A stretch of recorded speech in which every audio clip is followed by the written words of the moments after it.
Comenzamos quienes quieren a través de Diamante FM 98.7 TNU. Gustavo Banescayan, que le habla de salud, le agradece que una vez más esté junto a nosotros compartiendo este programa. El día de hoy recibimos al intendente de Canelones, profesor Yamandu Orsi. Gracias por estar en quienes quieren. Un gusto, encantadísimo. Usted en la publicación Cambio.uy escribió el día de ayer, el miércoles, que quería seguir cambiando Canelones. Con la situación económica actual, que a usted le tocó ya asumir embajada económicamente hablando del país, ¿cambian sus objetivos? ¿Puede cambiar Canelones? No, lo que nosotros sostenemos, lo que yo sostengo es que lo único permanente tiene que ser el cambio. Más allá del eslogan, quiere decir que debemos tener el cuidado, aquellos que pertenecemos a la izquierda o al progresismo, como alguien lo quiera llamar, no importa, es que nunca llegás al punto final, sino que siempre tenés que ir pensando nuevos desafíos. Una solución genera desafíos nuevos. Corres el riesgo de estar mucho tiempo en un mismo lugar. Yo hace 10 años estaba como secretario general, de pensar, bueno, todo lo que dijimos en el 2005 lo cumplimos y ya llegamos. Entonces todo lo que me quieras tocar sería como una afrenta. Entonces ahí vuelvo a decir lo que dije ahí en ese artículo. Corres el riesgo de volverte conservador, porque tus transformaciones, lo que tú creaste en una gestión, se transforma en un fuerte que vos querés defender y no te das cuenta a veces que la gente está pidiendo otras cosas más, además de las que ya planteaste.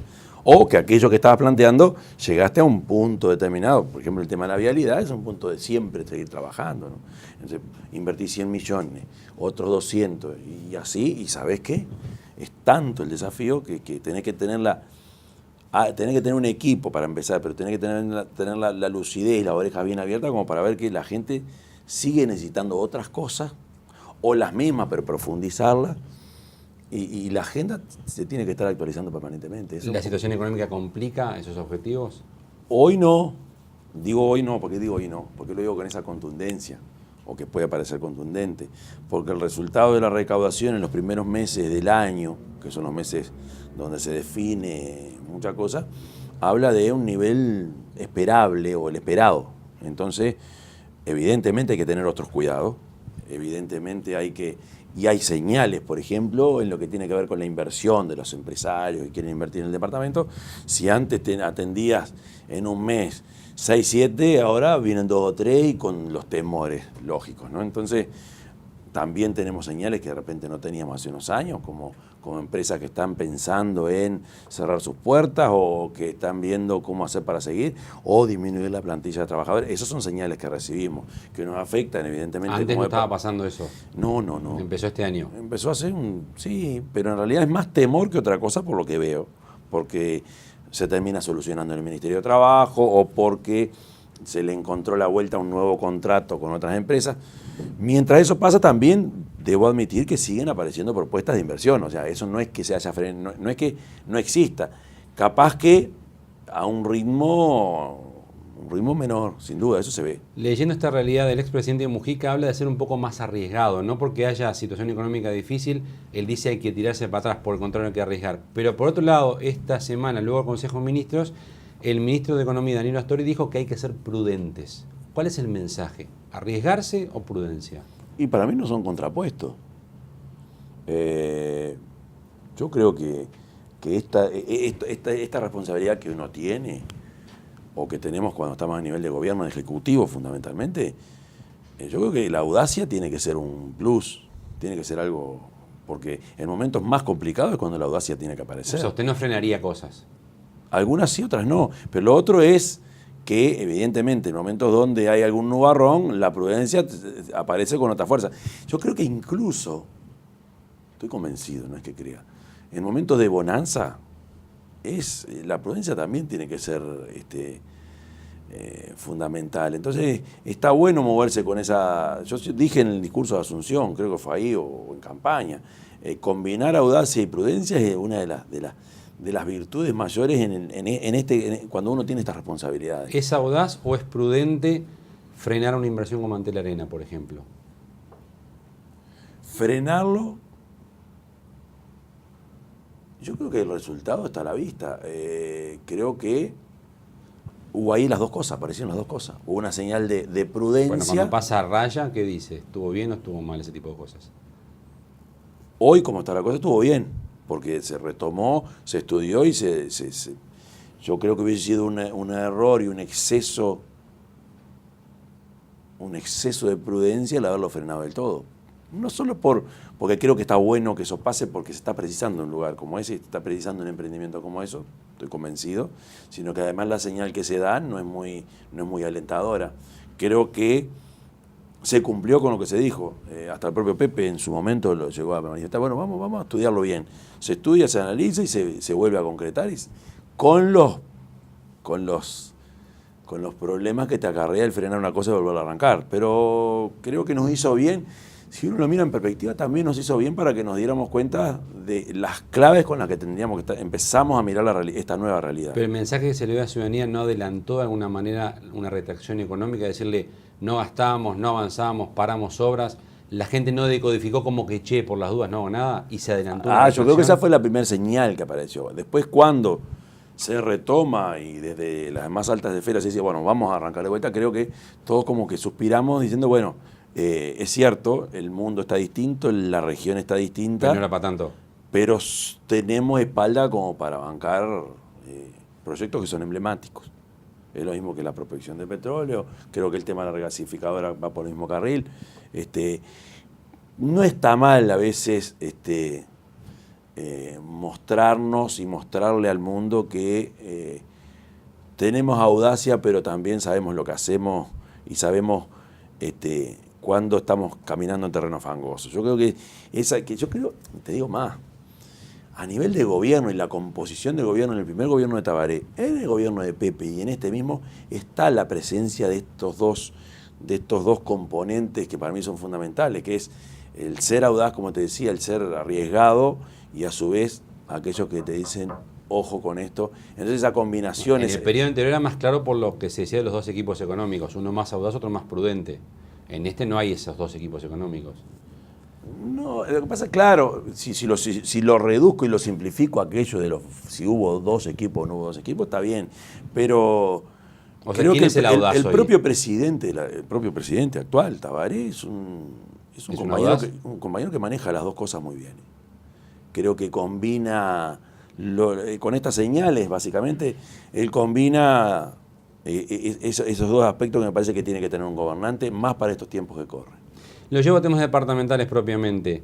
Muchos que trabajan en Montevideo viven en Ciudad de la Costa, de ahí ha crecido lo que ha crecido, que usted lo conoce muy bien, porque usted también vive en Ciudad de la Costa. Costa de Oro vivo, yo vivo un poquito más para allá, sí. Ahí está, un poquito más. Pero también se ha ido mucha gente. Está por allá también. Lo que le sucede a estas personas es que trabajando quizás en la misma empresa de Montevideo, con quizás el mismo salario, pagan el doble de boleto para venir a Montevideo en cuanto a valor. ¿Piensa encarar ese tema en particular? El tema de la movilidad en el departamento y fundamentalmente la movilidad en el área metropolitana es una preocupación que la seguimos teniendo y soluciones fáciles no están ahí, no están a la vista, soluciones fáciles. Acá hay temas de infraestructura que hay que resolver, pero también hay que dar un giro y hay que en algún momento echarle mano al tema del sistema de transporte que no voy a decir que nos trasciende, pero que no está exclusivamente en nuestra órbita, sino que fundamentalmente está en la órbita del Ministerio de Transporte, con las dos intendencias, con las tres, también San José, por lo que es Ciudad de Plata, básicamente.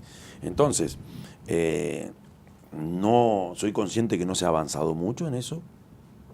Lo planteó Daniel en su campaña, también lo planteamos nosotros y el resto, José Carlos también. El tema de la movilidad en la área metropolitana es una preocupación fundamental, básicamente porque hay mucho más vehículos en la vuelta, se generan los trancazos que provocan que aquel que se tomó un ómnibus para ir a trabajar o que capaz que decidió ir en su propio auto, cada vez se le complica más. Yo me formé en el IPA viniendo desde la ciudad de Canelones en transporte público y viví aquel momento de cuando se habilitó los nuevos accesos de la Ruta 5. Entonces yo hoy te puedo decir que quienes vivimos en la ciudad de Canelones o quienes están en la ciudad de Canelones, en 40 minutos están en Montevideo sin ningún problema. Ahí se solucionó. Yo me acuerdo que venían por adentro, como decimos siempre, por las palas, piedras, por eso, y estábamos 1 hora y media. Que me acuerdo de que nos subíamos en el COPSA en la tardecita y de ahí se subía el senador Siliuti, también al COPSA y paradito con aquella altura. Pero entonces los problemas siempre existieron del pero ¿cómo hace para que ese ciudadano pague menos boleto para ir a trabajar? Pero yo no sé si es solo un tema de pagar menos. Es más complejo que pagar menos. Porque pagar menos no es importante para que en el es bolsillo quede algo importante, distinto. pero son dos cosas, que el tema, pagar menos y el demorar servicio, menos. y el servicio que pagás. También, pagar Las menos condiciones- tiene solución.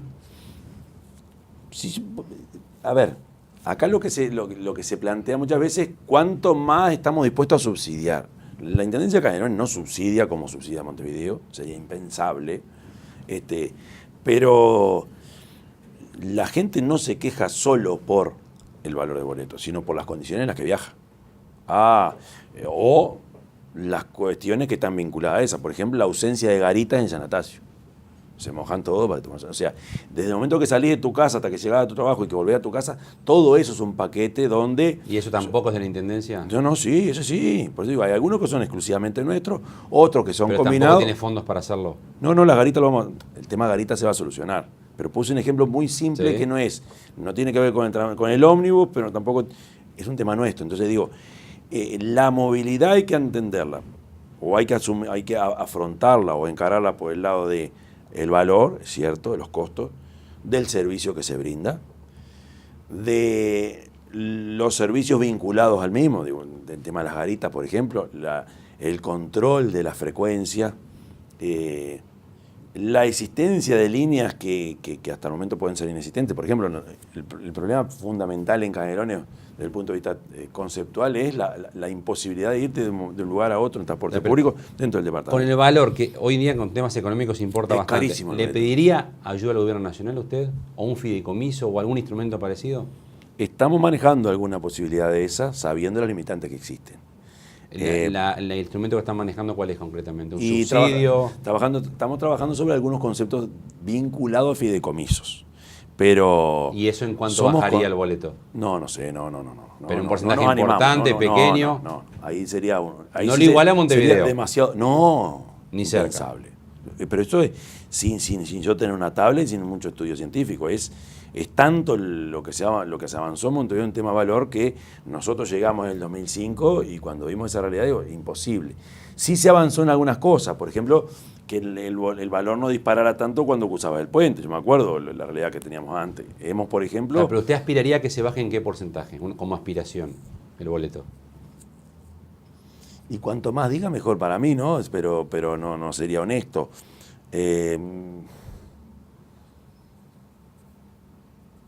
Porcentaje. 10, Sí, 15. no, más. Tendría que bajar un 30%. poco más, sí, por lo menos. Es carísimo. Y con este Porque aparte fideicomiso, ojo, con este fideicomiso podría bajar ese porcentaje. no sé si la herramienta es un fideicomiso. Empezamos a conversar con el Ministerio de Transporte con la prudencia de los tiempos que corren. Pero usted aspira a que ese porcentaje se llegue a bajar entonces, en este periodo. Sí, se tiene que, no sé si en este periodo, ojalá. Capaz que le lleve Pero uno a más. mí me gustaría resolver otras cosas antes que el valor. Hay gente que está dispuesta a seguir pagando lo mismo, pero quiere un servicio como la Más de gente. 50 pesos un boleto está dispuesto a pagar. Pero te lo dicen, el problema mío no es un tema de plata, es un tema del tiempo que estoy. Porque ¿qué hace la gente? Ciudad de la Costa, me hablabas tú. O Costa de Oro. La gente agarra el auto y sale en auto. Y gasta más que el boleto. Y es cierto, tenés el trabajador que paga su boleto y ahí hay un problema. Que es la pero también mayoría. tenés el otro. Sí, la mayoría. Pero... A ese bajarlo un 30% le da una gran mano. Parémonos en San Atasio y en la Rambla a ver toda la gente que se viene a trabajar a ¿Y Montevideo. a esa gente qué le piensa ofrecer? Al que le dice, deje su auto que yo lo llevo rápido. Y primero tengo que resolverle que poderlo llevar. No es rápido, es cómodo y ágil. Porque no es un tema de velocidad. ¿Se llama ómnibus o se puede llamar tren? Se puede llamar ómnibus, se puede llamar tren. El tren es muy difícil. Está difícil, está el proyecto, está la idea del Metrobús, alguna vez escuché algo de eso. Pero no es Acá nos movemos entre el proyecto BRT, que es el Que es el que transporte, quiere Cucha. el transporte, no salir de la modalidad ómnibus, sino mantener la modalidad Bus ómnibus. Rapid Transit. Ahí va, bien, soy inglés. El BRT famoso, que hay modelos en Brasil que funcionan bien, o en Chicago, México. Pero sigue siendo un ómnibus, Eso es seguro. como lo conocemos Pero nosotros. ahí lo que tenés que modificar, Con carriles. tenés que modificar la infraestructura. Ese es uno. Hemos recibido propuestas de Metrobús, o sea, similar. ¿Metro pero, subterráneo? No, aéreo. Por aire. ¿Sí? Incluso me plantearon, de verdad me lo plantearon, pero yo soy lo suficientemente prudente como para pasárselo a quienes tienen que resolverlo. Modalidad de monorriel. que es un modelo parecido a Medellín. Lo hablé con un empresario y dice, mira, esto podría ser una ¿Qué de solución. todo esto puede ser sueño y qué puede ser realidad? Yo creo que lo más cercano que tenemos es pero esto es también, no desde un punto de vista técnico, sino desde el punto de vista de lo que uno Sí, ve y las ¿qué es lo más posibilidades. cercano? Yo creo que lo más cercano es un transporte por ómnibus bastante más ágil. ¿Con carriles exclusivos? Sí. En Montevideo se intentó y fracasó. En Montevideo se intentó, estamos hablando de Corredor Garzón, Corredor General Flores. que nosotros fuimos muy afectados con el Corredor Garzón, porque La Paz y Las Piedras se complicaron mucho a partir de eso. La gente demora más que antes ahora. Exactamente, entonces, ¿por qué funcionaría en Ciudad de la Costa? y porque si funciona pero no, ojo, no sé si estoy hablando de Ciudad de la Costa solamente. A ver, nosotros tenemos dificultades en transporte, sí, para Ciudad de la Costa, Ruta 8, Camino Maldonado y Barros Blanco y Pando, Ruta 5, y ahí tenemos ahí tenemos un plus, un aditivo que está interesante, que es el ferrocarril. El ferrocarril para ahí funciona y hay transporte. El de AFE. El de AFE. No nada propio de la Intendencia, ni eso siquiera otra cosa. Eso de AFE, que es más barato, no tanto más ágil, pero más cómodo. Entonces, que incluso la gente puede subir con su bicicleta, eso pasa en Uruguay. El tema es si AFE, que lo estuvimos hablando con la gente de AFE, yo creo que se puede agilizar un poco, utilizar en ese corredor, porque hay infraestructura para hacerlo, el ferrocarril. Pero de acá a 5 años o a 10 años, supongamos 2 periodos, ¿qué le promete a la gente con esto? No, yo no me gusta prometer mucho, no me gusta comprometerme. Bueno, ¿a qué se compromete? Me comprometo a modificar alguna infraestructura que haga más ágil el transporte público, porque también está lo ¿En Anastasio? Por ejemplo. A ver, yo no concibo que se modifique el transporte público solo o el corredor Avenida Italia sin que se toque San Anastasio. Si viene un proyecto de eso y no se modifica San Anastasio, ya le auguro el mejor de los fracasos. ¿Y haría carriles exclusivos como Montevideo? Esa es la idea que tiene. Seguro, sí, eso sí, es lo más cercano. Tú me preguntaste qué era lo más cercano. Lo más cercano es mejorar la conectividad, la zona este de Montevideo o nuestra zona costera. Ahí lo que sí o sí hay que hacer es generar espacios o carriles que permitan y que tengan la exclusividad. En algún momento, ¿son carriles centrales o a los costados? No tengo ni idea, no. En Montevideo se trabajó la idea de carriles centrales. Pero está a discusión todo, está todo analizándose. Yo creo que vamos por lo central. Me parece que hasta ahora es lo que más me ha convencido. ¿Por qué a usted le va a funcionar y a Montevideo no? No, yo no sé si... No. Si funciona Montevideo y no funciona en Canelones o al revés, es porque no funciona. Porque concebir Canelones y Montevideo como dos cosas distintas, cuando es una realidad urbana, es un todo, o sea que ya ahí marchaste. O sea, o funciona de los dos lados o no funciona. El problema de Garzón uno de los problemas es ese. No podemos seguir concibiendo esto como dos partes distintas, sino que tiene que ser una sola. Entonces, a lo que voy. De aquí a 5 años, si no aparece una inversión distinta o con otro porte, lo que sí me imagino que está a nuestro alcance como país, ya no solo como departamento, es hacer algunas modificaciones en algunos de los corredores, fundamentalmente Avenida Italia San Anastasio, modificar, generando sí exclusividad, porque ¿qué pasa? Si yo genero más carriles, lo que me va a pasar es que van a ir más autos a Montevideo. Y no es que todo el mundo tenga auto, pero la cantidad de gente que viene en auto a trabajar en Montevideo me asusta. Y genera un trancazo que todo el mundo lo conoce. Entonces, lo que sí hay que hacer es, si se modifica la infraestructura de estos corredores, Avenida Italia, San Anastasio, tiene que haber parte de infraestructura exclusivamente dedicada al transporte público, porque si no, no desaliento aquello que me está complicando. Sí. Con aquello de la audacia y la prudencia, a mí me gustaría, y se lo manifesté a quien se lo tengo que manifestar, experimentar o sondear la posibilidad de dar un paso más y de repente no cambiar la modalidad del transporte, pero poder combinar mejor. Hay una que está ahí al tiro fácil, que es coordinar mejor con AFE. Vamos a generar un espacio, una centralidad en 18 de mayo, en el municipio de 18 de mayo, donde ahí la combinación ómnibus-ferrocarril va a funcionar bastante mejor. Pero eso está a nuestro alcance. Pero se paga un boleto y se usan las dos cosas. Esa es la idea, poder llegar a eso de combinar las dos modalidades. Eso está a nuestro alcance en ese corredor. El otro corredor más conocido, que es el de la costa, creo que requiere intervención en infraestructura. En este corredor que es San Anastasio y Avenida Italia, que incluso tiene un cantero al medio, no hay que expropiar nada, donde podamos generar espacios exclusivamente para el transporte público, además de mejorar con las empresas, no en contra, con las empresas el servicio que ellos brindan. Lo invito a una pausa. ¿Cómo no? Continuamos a partir de la misma quién es quién, con el intendente de Canelones, profesor Yamandu Orsi, recordándole como siempre que el horario principal de emisión de nuestro programa es jueves, 23 horas a través de Diamante FM 98.7 y TNU. Pausa y continuamos en quién es quién.